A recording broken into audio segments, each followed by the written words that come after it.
सोलापूर आणि पुणे या दोनमध्ये फार साम्य आहे. मी जास्ती मंत्रिपदही घेतलेले आहेत आणि दोन्ही जिल्ह्यांमध्ये दुसरं साम्य म्हणजे पाणी असूनही तहानलेले आहेत अशी परिस्थिती आहे. त्याच्यामुळे हा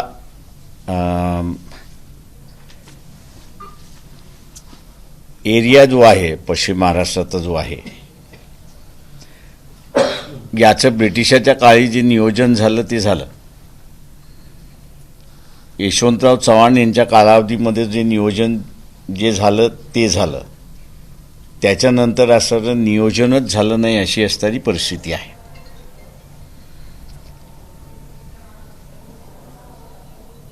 दुर्दैवाने मी असं म्हणेन की मागच्या लोकसभेमध्ये सोलापूरमधला मी असा एक उमेदवार होतो. लोकांना त्यावेळेसही मी असताना सांगितलं की सोलापूर शहराला 9 दिवसासाठी पाण्याची वाट बघण्याची गरज नाही. प्रत्येक दिवशी पाणी देता येईल अशी असणारी परिस्थिती आहे. परंतु 5 वर्ष ओलांडली, नवीन खासदार आले, तरी येण्या माझ्या मागण्याप्रमाणे पुन्हा असणारा सोलापूरला 7 दिवसासाठी पाण्याची वाट पाहावी लागते अशी असणारी परिस्थिती आहे. एकतर दोष हा मी असं म्हणेन की निवडून दिलेल्या प्रतिनिधीमध्ये आहे किंवा दुसरा दोष इथल्या असणाऱ्या मतदारांमध्ये आहे असं मी त्या ठिकाणी मानतोय की मतदारालाच आपल्या सोयी सवलती नको आहेत. जे आहे घाणीचं शहर आणि विभाग जशाच्या तसा पाहिजे का अशीच असणारी परिस्थिती आहे. 450 कोटी रुपये आजही महानगरपालिकेचा असणारा नुसता हाऊस टॅक्स ज्याला आपण म्हणतो त्या पद्धतीने असणारा गोळा केला जातो. पण पाण्याचा प्रश्न नाही. 250 बसेस घेण्यात आल्या होत्या, त्या पूर्णपणे सडक पडल्यात अशी असणारी परिस्थिती आहे.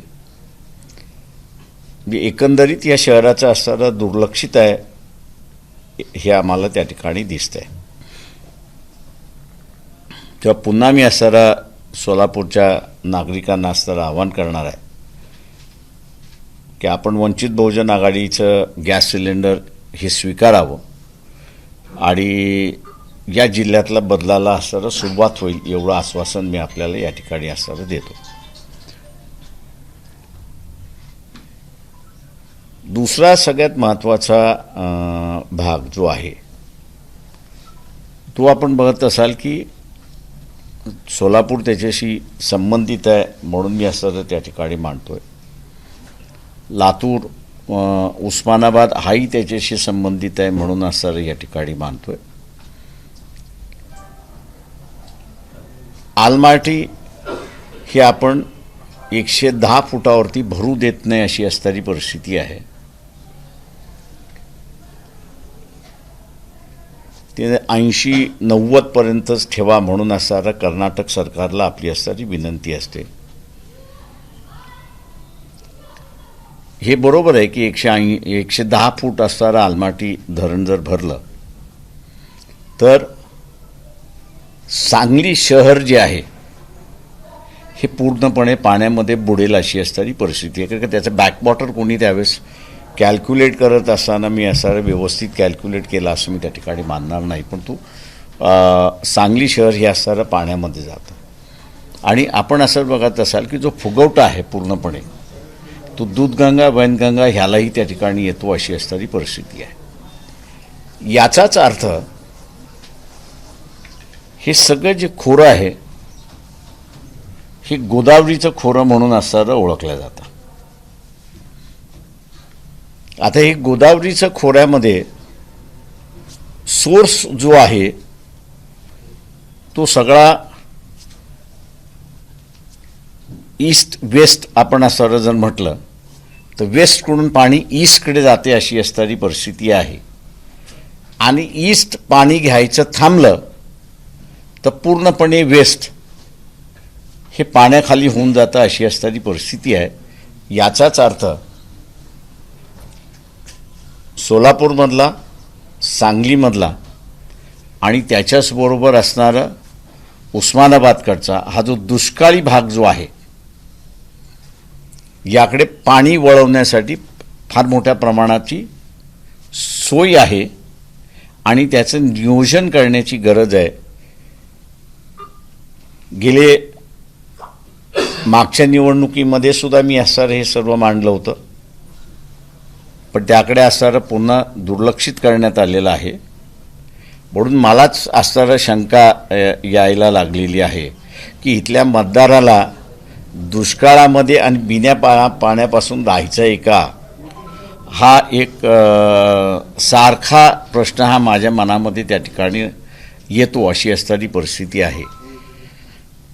आणि म्हणून पुन्हा असणारं मतदारांना मी आवाहन करणार आहे की एका खोऱ्यातलं पाणी दुसऱ्या खोऱ्यामध्ये घेऊन जाण्याची आता असणारं टेक्नॉलॉजी पूर्णपणे उपलब्ध असताना आणि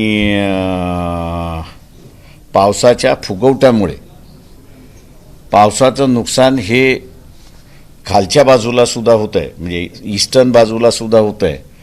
आणि पाणी न स्वीकारल्यामुळे वरचा भाग म्हणजे वेस्टर्न भाग सुद्धा जो आहे त्याचंही असणारं त्या ठिकाणी नुकसान होतं आहे.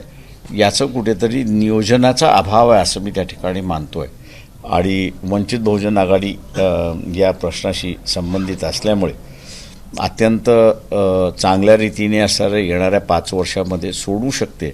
आणि म्हणून एका बाजूला दुष्काळ म्हणजे कोरडा दुष्काळ आणि दुसऱ्या बाजूला ओला दुष्काळ अशाला असणारं जे तोंड द्यावं लागतं त्याला मला वाटतं असणारा सुटका हे वंचित बहुजन आघाडी त्या ठिकाणी देऊ शकते असं आम्ही त्या ठिकाणी मानतोय.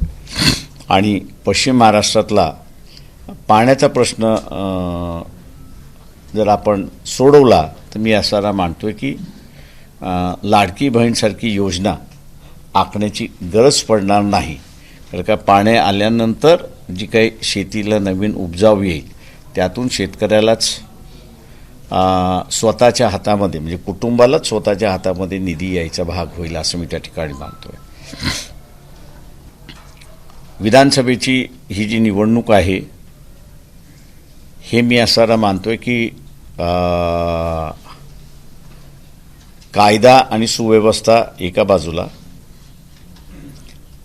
तुम्ही विकास कसा करणार हा दुसऱ्या बाजूला, आणि तिसऱ्या बाजूला आत्ताची जी वाढती लोकसंख्या आहे या देशाची म्हणजे महाराष्ट्राची मुळात आपण धरलं तर या महाराष्ट्राच्या यंगर जनरेशन जी आहे ते यंगर जनरेशनला आपण कशा रीतीने ज्याला आपल्याला म्हणता येईल की एम्प्लॉयमेंट करता येईल हा त्याच्यातला भाग आहे. आमच्या मॅनिफेस्टोमध्ये मी असा मांडलाय, फक्त त्याच्यातले एकच गोष्ट तिथे मांडणार आहे, नंतर शेतीवरती येतो. आणि ती म्हणजे मराठी माणसाला जगभरामध्ये मान्यता आहे आणि त्याच्या एकंदरीत सांस्कृतिक आयुष्याला एक स्वीकारण्याचा भाग आहे अशी असणारी परिस्थिती आहे. आपण ज्यावेळेस नोकऱ्या आता पाहत आहोत त्या गल्फ कंट्रीजमधल्या पाहतोय अशी असणारी परिस्थिती आहे. गल्फ कंट्रीजमधला लोंढा हा जसाच राहील, त्याच्यामध्ये बदल होणार नाही हा भाग आहे. पण जसं गल्फ कंट्रीजमध्ये एम्प्लॉयमेंट पोटेन्शियल आहे तशाच रीतीने असणारं एम्प्लॉयमेंट पोटेन्शियल ही असणारी युरोपियन कंट्रीजमध्ये निर्माण झालेली आहे. आणि ती म्हणजे तिथे वर्किंग वयाचं पॉप्युलेशन जे आहे, वर्किंग वयाचं जे पॉप्युलेशन आहे ते पॉप्युलेशन कमी झालेलं आहे आणि ते कमी झालं असल्यामुळे तिथे आज सर्व्हिस सेक्टर हा पूर्णपणे मोकळा बसलेला आहे. आत्तापर्यंत असणारा गव्हर्नमेंट ऑफ इंडिया असेल किंवा महाराष्ट्राचे सध्याचे मुख्यमंत्री असतील, सभेमधून मांडतात आहेत याच्याबद्दल दुमत नाहीत, पण फेल झालेले आहेत. त्याचं कारण असं आहे की तिथे एक फार महत्त्वाचा प्रश्न आहे आणि ते म्हणजे या सगळ्या युरोपियन कंट्रीजनी अख्ख्या जगावरती मागच्या 100 वर्षापूर्वी राज्य केलेलं आहे. त्याच्यामुळे राज्य करताना आपली भावना काय असते हिची त्यांना जाणीव आहे आणि म्हणून त्या सगळ्या याच्यामध्ये त्यांची एक परिस्थिती आहे की बाबा आम्ही असणारा बाहेरचा सर्व्हिस सेक्टरमधला लेबर आणला आणि आमची असणारी लोकसंख्या अशीच कमी होत गेली तर येणाऱ्या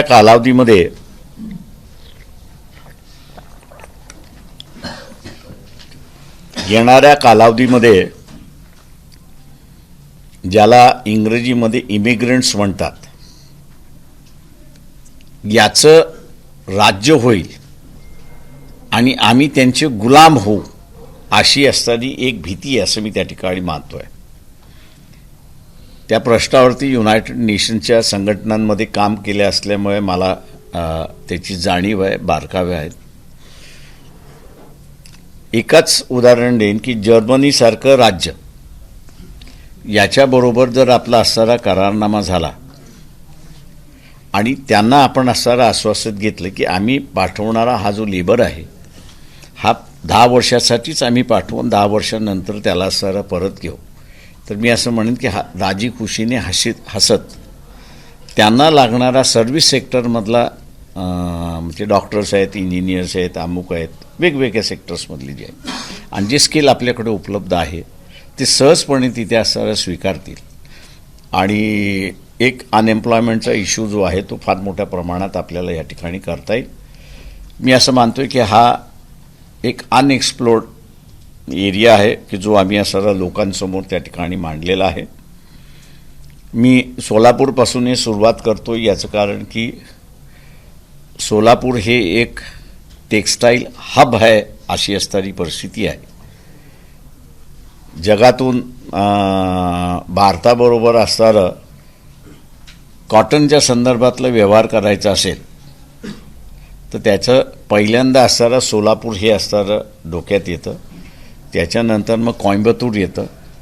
कोइंबतूर नंतर मग तो असणारा नॉयडामध्ये त्या ठिकाणी असणारा जातो, कारण का नॉयडामधलं ऑफिस आहे त्या सगळ्या ह्याच्यामध्ये. तेव्हा जगाच्या नकाशावरती सोलापूर हे असणारं आलेलं आहे अशी परिस्थिती आहे.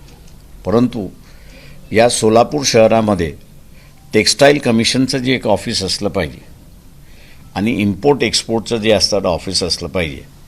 मी इथला असणारा टेक्स्टाईलमधला जो असणारा सोलापूरमधला व्यापारी जो आहे आणि विशेष करून तो सिंधी मारवाडी जो आहे त्याला असं आवाहन करणार आहे की यावेळेस BJPचं प्रेम जरा कमी कर.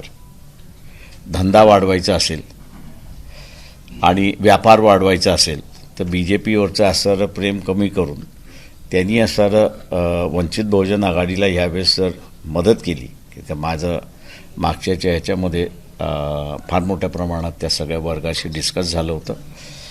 परंतु ऐन इलेक्शनच्या तोंडावरती त्यांना मोदी हा प्राईम मिनिस्टर पाहिजे आणि प्रकाश आंबेडकर हे खासदार नको असं असतं जे झालं. लोकांचा परसेप्शन असं मी त्या ठिकाणी मानतो. आता मी त्यांना असं म्हणतो की मोदी हा काही इश्यू नाही आहे, व्यापार हा असणारा इश्यू आहे. सोलापूर शहरामधला असणारं एक वेगळेपण निर्माण करण्याचा भाग आहे आणि त्याच्यामुळे हा पूर्ण व्यापारी वर्ग जो आहे, टेक्स्टाईलमधला व्यापारी वर्ग जो आहे किंवा आता असणारं अनेक जणांना नवीन असेल पण तो बांबू हे जे आहे, बांबूतून आता असणारा सूत आणि सुतातून असणारं ज्याला बांबू टॉवेल्स आणि इतर सगळे जे मटेरियल आहे सगळ्यात याच्यामध्ये जगामध्ये असणारं जे व्यवहार चालला आहे त्याच्यामध्ये सोलापूर शहर हे असणारं पुढाकार आहे. परंतु शासनाने त्याला अजिबात अजून असताना महत्त्व दिलं नाही. म्हणजे चायनानंतर दुसरं बांबूच्या सुतातून असणारं टॉवेल करण्याची कला ही कुठली असेल तर ही सोलापुरांकडे आहे. परंतु शासनाने त्याला अजिबात महत्त्व दिलं नाही, म्हणजे पुरस्कृत केलं नाही अशी असणारी परिस्थिती आहे. आणि म्हणून मी असं मानतो की हा पश्चिम महाराष्ट्र जो आहे तो चांगल्या रीतीने व्यवस्थितरित्याने डेव्हलप करता येईल हा आमचा मानस आहे. ज्याच्यातले अजेंड्यामधले काही भाग जो आहे तो मी आपल्याला या ठिकाणी असताना मांडलेला आहे. राहिला कायदा आणि सुव्यवस्थेचा भाग, आम्ही असताना पुन्हा शरद पवार आणि दाऊद इब्राहिम यांचा शोध घ्यावा. त्यांची भेट झालेली आहे. एका साधा गुन्हेगाराला सुद्धा पकडायचं असेल तर पोलीस मागे पुढे बघत नाही. आणि आम्ही हे कार्य करायला गेले म्हणजे अनाऊन्स केल्यानंतर तिसऱ्या दिवशी दिल्लीमध्ये असताना पुन्हा ब्लास्ट सुरुवात झाला अशी असणारी परिस्थिती आहे. जे काही जगामधली परिस्थिती बदलते त्याचा असणारा परिणाम भारतावरती होण्याची असणारी शक्यता आहे. त्याच्यामुळे इझी हे जे संघटन होतं आपण जे मिडल ईस्टमध्ये पाहिलं असेल त्याला माणसं पुरवण्याचं कामकाज हे बाहेरच्या देशातून मोठ्या प्रमाणात झालं, पण भारतीय मुसलमान त्याच्यामध्ये सहभागी झाला नाही अशी असणारी परिस्थिती आहे. आज आपल्याला पुन्हा दिसतंय की त्याच पद्धतीने इस्रायल, इराण किंवा मिडल ईस्ट हे पुन्हा फ्लेअर अप होण्याची शक्यता आपल्याला त्या ठिकाणी दिसते. धर्म या नावाने लोकांना भुरळ घालू शकता अशी असणारी परिस्थिती आहे. त्याच्यावेळेस मागच्या वेळेस भुरळ घालण्याचा प्रयत्न झाला नाही असं नाही तर झाला, परंतु इथल्या लोकांनी त्याला असताना साथ दिला नाही. ते इन्स्ट्रुमेंट्स कोण कोण आहेत हे शोधणं त्याच्यातला महत्त्वाचा भाग आहे. आणि म्हणून आजही आम्ही असं म्हणतोय की ज्यांचा इथल्या आरक्षणाशी संबंधित आहेत ते मला वाटतं आरक्षणासाठी या ठिकाणी मतदान करतील, पण ज्यांचा असणारा इतर याच्याशी संबंधित आहे त्या सगळ्यांचा असणारा कायदा आणि सुव्यवस्थेशी संबंधित राहणार आहे. आणि म्हणून हा कायदा आणि सुव्यवस्थेचा प्रश्न जर आपल्याला येणाऱ्या 5 वर्षामध्ये अडचणीचा करू द्यायचा नसेल तर मागचे 2000 आणि 1900 हे साल पुन्हा आपल्याला असताना महाराष्ट्रामध्ये येऊ नये याची दक्षता घेतली पाहिजे असं आम्हाला वाटतंय. आपण आता विचारा. साहेब, तुम्ही असं म्हणालात की शरद पवार आणि दाऊद यांची भेट झाली होती आणि त्यानंतर तिसऱ्या दिवशी दिल्लीमध्ये ब्लास्ट झाले. नक्की काय रेफरन्समध्ये आपण ते समोर आज माझं म्हणणं असं आहे, तुम्हाला तेवढं कळत नसेल तर कशाला विचारताय? सॉरी म्हणायला. आम्ही त्या दिवशी आम्ही असं त्या दिवशी म्हणालो की बाबा ह्या भेटीच्या नंतरचं जे आहे अख्खं 1919 साल म्हणजे 1990 ते 2000 पर्यंत 20 वर्ष या देशामध्ये असणारा ब्लास्ट होत गेलेले आहेत.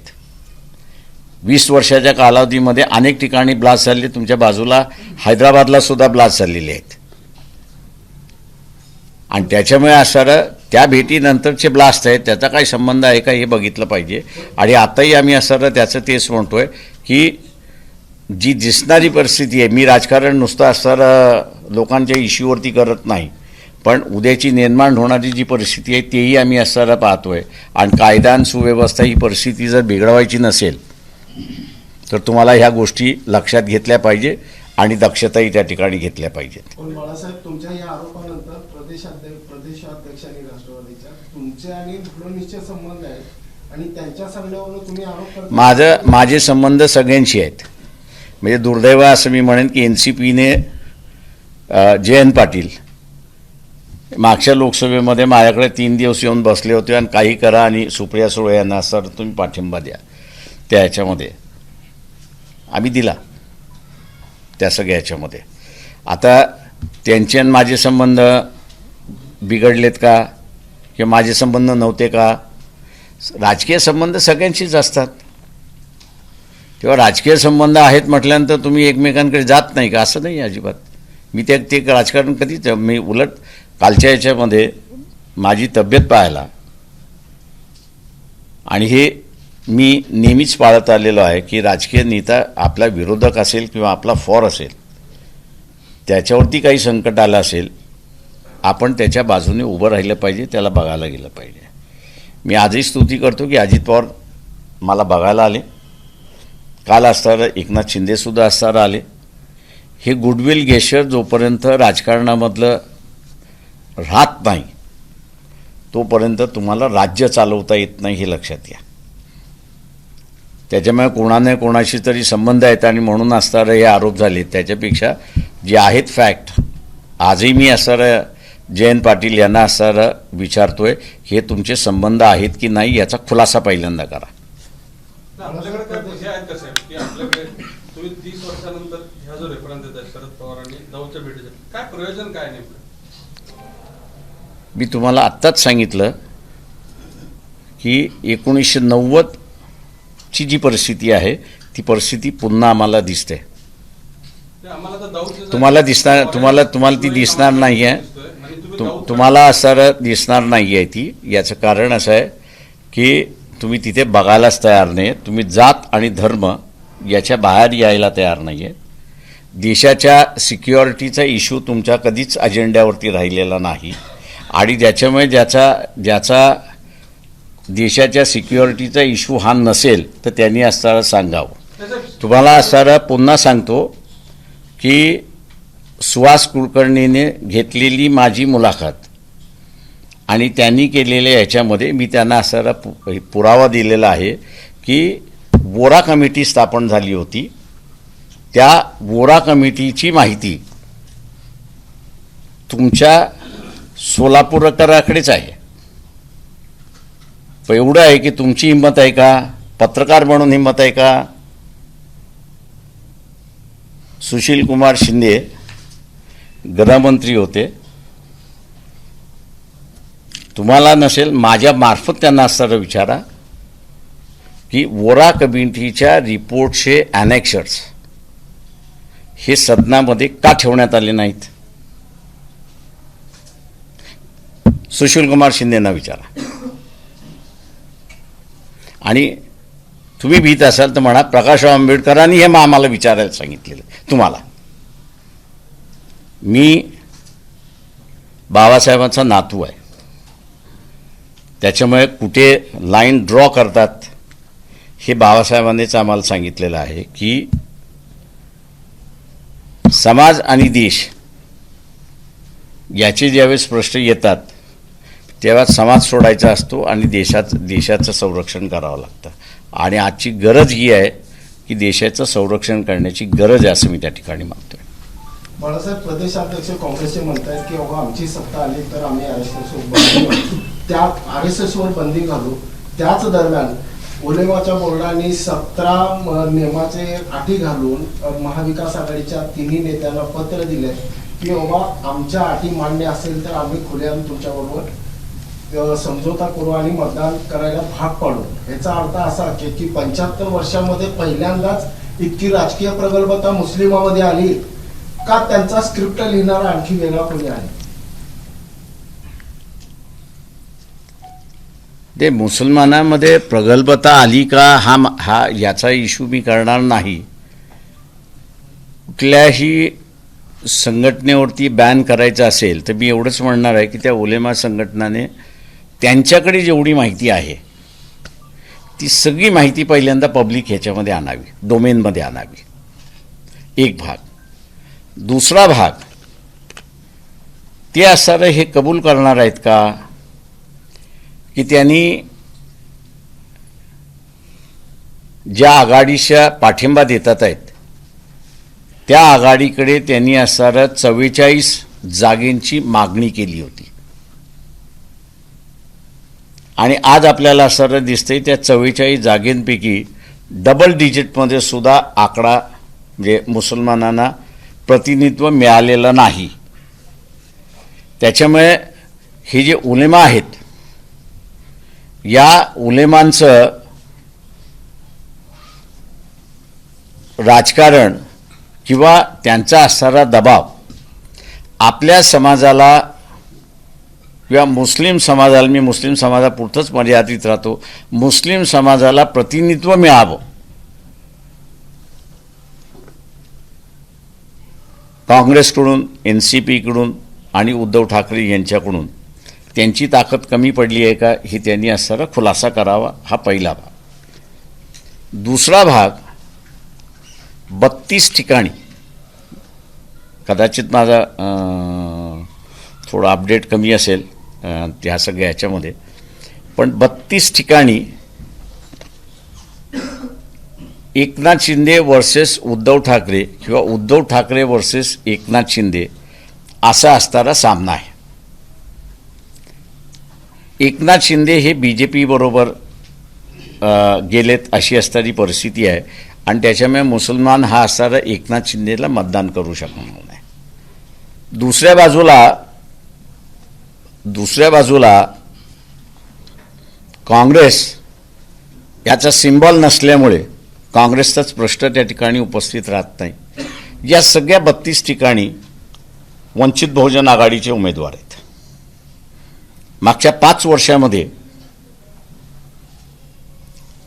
ज्या पद्धतीने असणारा BJPने मुस्लिम समाजाला टार्गेट करण्याचा प्रयत्न केला असेल, मग तो औरंगजेबचा इश्यू असेल, NRCचा इश्यू असेल किंवा इथे असणाऱ्या कायद्याच्या दृष्टिकोनातून असेल, या सगळ्याच्या पाठीमागे वंचित बहुजन आघाडी ताकदीने उभी राहिली आणि एका प्रकारचं असणारं प्रोटेक्शन जे आहे हे मुस्लिम समाजाला देण्यात आलं अशी असणारी परिस्थिती आहे. आम्ही उलेमाना असणारा हा प्रश्न विचारतोय आपल्या माध्यमातून की ह्या ज्या 32 जागा आहेत, की ज्या 32 जागेमध्ये एकनाथ शिंदेला मतदान देऊ शकत नाही ही परिस्थिती आहे. दुसऱ्या बाजूला उद्धव ठाकरे हे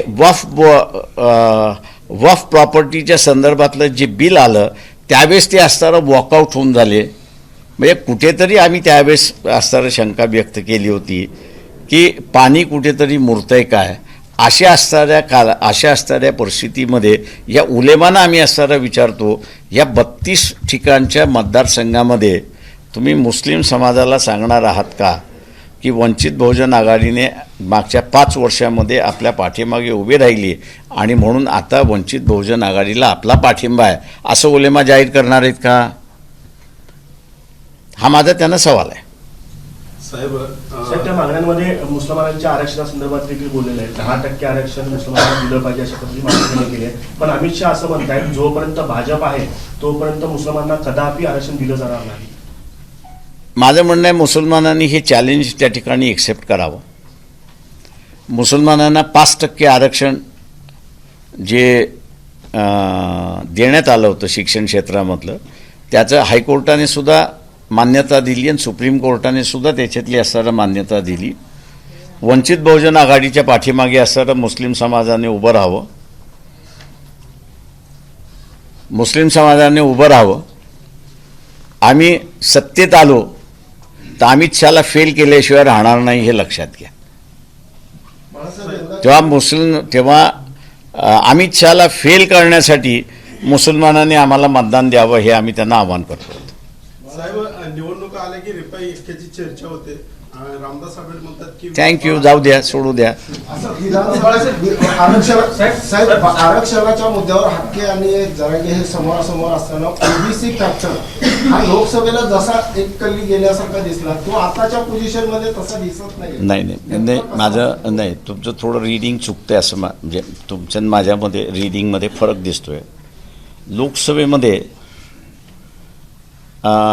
संविधान हा प्रश्न होता का, तर निश्चितपणे होता. लोकसभेमध्ये अजून एक प्रश्न अंडर करंट म्हणून जो होता ती म्हणजे लोकशाही. संविधान आणि लोकशाही हे 2 इश्यूज फार मोठ्या प्रमाणात लोकसभेमध्ये होते.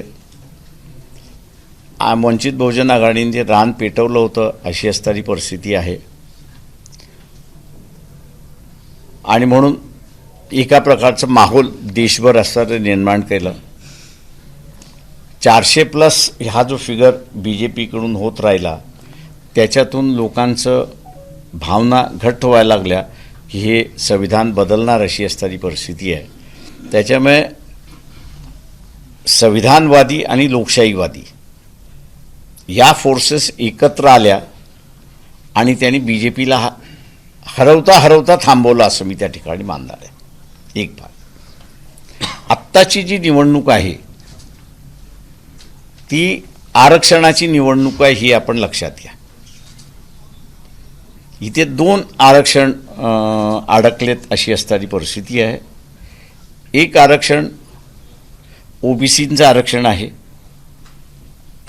की जे ओबीसी बोलत जरी नसला तरी त्याच्या मनामध्ये भीती एक फार मोठ्या प्रमाणात बसलेली आहे की सुप्रीम कोर्टाने डेटा नसल्यामुळे आपलं स्थानिक स्वराज्यातलं आरक्षण थांबवलेलं आहे. उद्याच्या विधानसभेनंतर 200 मराठा समाजातले आमदार निवडून जातील असं जे वक्तव्य इलेक्शनच्या अगोदर करण्यात आलं होतं त्यातून ओबीसीची भीती अजून बळकावलेली आहे. आणि ती म्हणजे की एकदा हे झालं तर जनगणना मान्य करायची पण इम्पिरिकल डेटा नसल्यामुळे शिक्षण आणि सर्व्हिस याच्यातलं आरक्षण थांबवायचं आणि ते आलं की सुरुवात करायचं. इम्पिरिकल डेटा कधी येईल हे माहिती होणार नाही. विधानसभेमधला ठराव असल्यामुळे चॅलेंज करता येत नाही. ठरावाची भूमिका सुप्रीम कोर्टाने घेतलेल्या भूमिकेशी सहमत असल्यामुळे पूर्णपणे रस्ते आपले बंद होतील. आणि त्याच्यामुळे ही निवडणूक मला मराठवाड्यामध्ये ती स्पष्टपणे दिसते. पण इतर भागामध्ये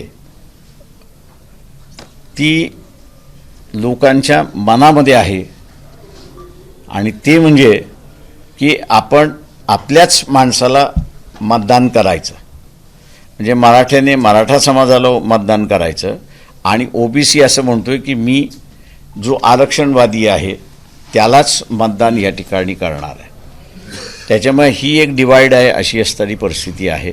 जे मराठा समाज ओबीसीला मतदान करणार नाही आणि ओबीसी हा मराठा समाजाला मतदान करणार नाही अशी असणारी परिस्थिती एक आम्हाला दिसते.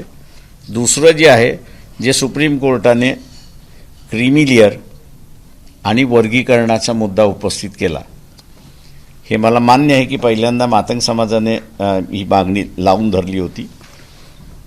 त्यांनी निर्णयाचं स्वागत केलं हे याची जाणीव आहे. परंतु त्यांच्या जसं लक्षात आलं की त्या निर्णयामध्ये क्रीमी लेअरमध्ये येणारं कोण तर ज्या कुठल्या कुटुंबाने एकदा सवलतीचा फायदा घेतला की तो क्रीमी लेअरमध्ये येतो. म्हणजे ओबीसीचं क्रीमी लेअर वेगळं आणि एससीचं क्रीमी लेअर वेगळं हे जे जजमेंटमधनं त्या ठिकाणी आलेलं आहे त्याचा आपल्यालाही परिणाम असणारा होतो अशी परिस्थिती आहे. आणि म्हणून त्यांनी वर्गीकरणाची मागणी तशीच ठेवलेली आहे. क्रीमी लेअरला विरोध त्यांचा सुरुवात झाला अशी परिस्थिती आहे. त्याच्यामुळे आरक्षण हा मेन मुद्दा आहे असं मी त्या ठिकाणी मानतोय. आता साहेब 2051 सालापर्यंत हिंदूंची मुंबईतील संख्या जी आहे ती 54% कमी होणार असा टीसचा जो आहे तो अहवाल आलेला आहे. बांगलादेश आणि रोहिंग्यांची संख्या जी आहे ती वाढणार आहे. मला वाटतं सेन्सस जर झाले असते तर अधिक चांगलं झालं असतं मी त्या ठिकाणी मानलं असतं. आपल्याला अधिक चांगल्या रीतीने त्या ठिकाणी बोलता आलं असतं. याचं कारण असं आहे की मुंबईची लोकसंख्या म्हणजे मराठी माणसाची लोकसंख्या कमी करणारा जबाबदार कोण असेल तर शिवसेना आहे हा माझा सरळ आरोप आहे. मी मुंबईकर आहे, मुंबईतला वाढलेलो आहे, राहिलेला आहे. तेव्हा आणि ज्यांना कोणाला चॅलेंज करायचं असेल त्यांनी चॅलेंज करावं. मी नाही असं म्हणत नाही आहे. महानगरपालिकेचे गेले 20 वर्षाचे कॉन्ट्रॅक्टर कोण कोण आहेत तेवढं असताना सांगावं. तो मराठी माणूस आहे, की तो बिगर मराठी माणूस आहे. 90% कॉन्ट्रॅक्टर हे बिगर मराठी आहेत आणि त्यांनी येताना त्याच्याबरोबर लेबर घेऊन आला. आता तो लेबर आल्यानंतर त्याला मुंबईसारखं शहर मिळाल्यानंतर तो सोडतोय कशाला? तो रहिवासी झाला. त्याच्यामुळे असा दोष कोणाला देणार आहात? तर पहिल्यांदा स्वतःकडे बघावं लागतं की मी दोषी आहे की नाही. योगेंद्र यादव सोलापुरात होते. अकोल्यामध्ये जे काही प्रकार घडला त्यांचं असं म्हणणं आहे की वंचितच्या कार्यकर्त्यांनी हल्ला केला आणि प्रकाश आंबेडकर त्यानंतर मला फोन करून स्वारी वगैरे म्हणतील असं त्यांना अपेक्षा होती वाटतं, पण ते तुम्हाला शुभेच्छा देत नाही, स्वारीची अपेक्षा बाळगून आहे. त्यांनी असं पहिल्यांदा हॉस्पिटलमध्ये कोण गेलं हे पहिल्यांदा सांगावं. त्यांच्यातला कार्यकर्ता हॉस्पिटलमध्ये गेला की त्यांना प्रश्न विचारणारा कार्यकर्ता हॉस्पिटलमध्ये गेला याचा खुलासा त्यांनी करावा. साहेब, काँग्रेसनं वारंवार डॉक्टर बाबासाहेब आंबेडकरांवर हे केलं, हल्ला केला. हल्ला नाही, वारंवार अपमानित केलं. डॉक्टर बाबासाहेब आंबेडकरांना वारंवार अपमानित केलं असं नरेंद्र मोदींनी म्हटलेलं आहे. बीजेपीने काय केलं तेच केलं. त्याच्यामुळे दोघं एकसारखेच आहेत. म्हणजे हिंदू कोड बिल हे जे निर्माण करताना त्याला पहिला विरोधक कोण होता? तर हिंदू महासभा होती. दुसरा विरोधक कोण होता? तर RSS होती. तिसरा विरोधक कोण होता? तर साधू संतांना असताना पुढे करण्यात आलं. पण साधू संतांशी ज्यावेळेस बाबासाहेब बोलले आणि त्या झालं तर साधू संतांनी तुम्ही पुढे जा, तुम्ही चुकीचं करताय असं आम्हाला वाटत नाही त्या सगळ्या ह्याच्यामध्ये. पण जे काँग्रेसने केलं ते त्यावेळेच्या जनसंघाने केलं, त्यावेळेच्या हिंदू महासभेने केलं. त्याच्यामुळे मी असताना मानतो त्या ह्याच्यामध्ये की त्याचं कोणी राजकारण करावं असं मला वाटत नाही आहे. कारण का बाबासाहेबच नेहमी म्हणत असत की एखादी व्यवस्था माणसाला सांगत असेल की तुम्ही असं वागलं पाहिजे आणि तो त्या पद्धतीने वागत असेल तर त्या माणसाचा दोष नाही तर त्या व्यवस्थेचा दोष आहे. आणि त्याच्यामुळे बाबासाहेबांनी ज्यांनी आंदोलनं केली, अमुक केली किंवा विरोध केला त्यांना कधीच बाबासाहेबांनी असताना दोषी धरलं नाही. त्यांनी सिस्टमला दोषी धरलं, सिस्टम बदलवली आणि माणसं बदलली तशी असणारी परिस्थिती आहे. लोकसभा निवडणुकामध्ये संविधान खतरेसारखा मुद्दा चर्चेत आला होता.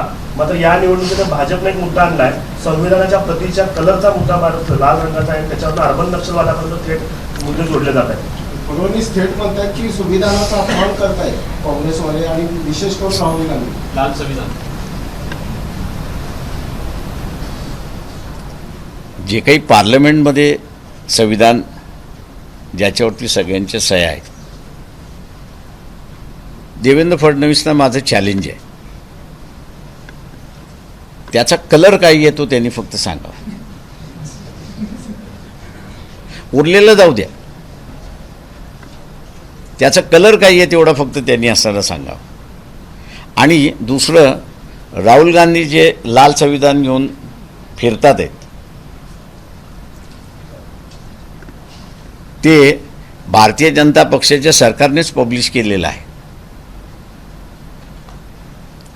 आणि तुम्हाला कोणाला जर बघायचं असेल तर इथल्या कुठल्याही म्हणजे बुक स्टॉलमध्ये किंवा लायब्ररीमध्ये एवढं छोटं असं असताना ती संविधानाची कॉपी आहे की तुम्हाला वकिलाकडे गेला तर वकिलाकडे मिळेल. ती कॅरी करणं फार सोपी आहे. आणि तीही पब्लिशिंग हाऊस जे आहे ते अलाहाबाद पब्लिशिंग हाऊस आहे. अलाहाबाद पब्लिशिंग हाऊस एका काळी असताना सरकारी होतं, आता त्याला असताना सेमी सरकारी केलेलं आहे आणि त्यांनीच ते पब्लिश केलेलं आहे. आणि त्याचा कलर जो आहे तो लाल आहे आणि त्याचं जे रिंग आहे ते गोल्डन रिंग आहे, अशी असणारी परिस्थिती आहे. आणि प्रत्येक वकिलाला तुम्ही विचारलं तर तो खिशातून काढून दाखवले हे संविधान माझ्याकडे आहे. त्याच्यामुळे असं हे आहे. पण ओरिजिनल संविधान जे आहे त्याचा कलर काही आहे तो असणार देवेंद्र फडणवीस यांनी सांगावा. कलम 370 वरनं पुन्हा एकदा वाद सुरू झालेला आहे.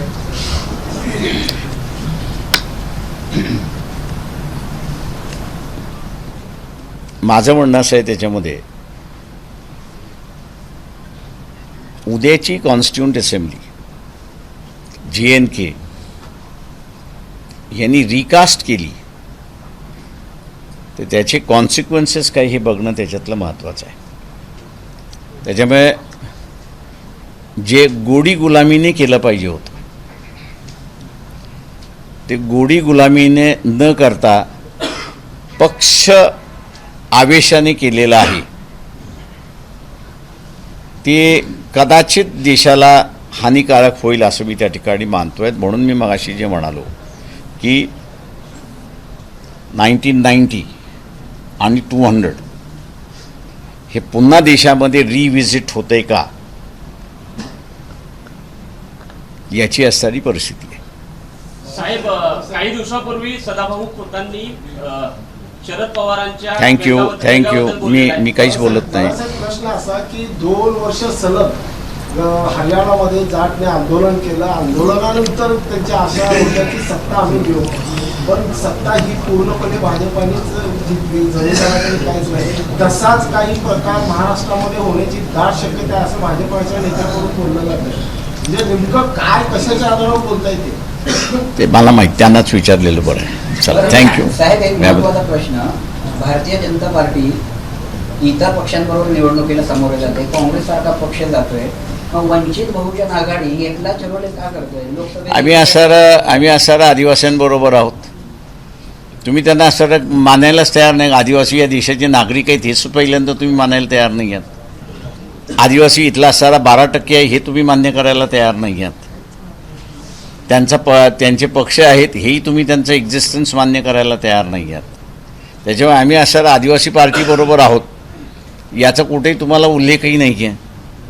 त्याच्यामुळे असणारं गोंडवाना पक्ष हा आमच्याबरोबर आहे. राजुरामधल्या त्यांच्या उमेदवाराला आम्ही असणारा पाठिंबा दिलेला आहे. चोपडामधला भारत आदिवासी पार्टी म्हणून राजस्थानमध्ये सत्तेमध्ये आहे, त्यांचा असणारा अध्यक्ष अनिल गायकवाड हा चोपडा मतदारसंघामध्ये लढतोय, त्याला असणारा आमचा पाठिंबा आहे. त्यांना आपल्याला दिसत नाही.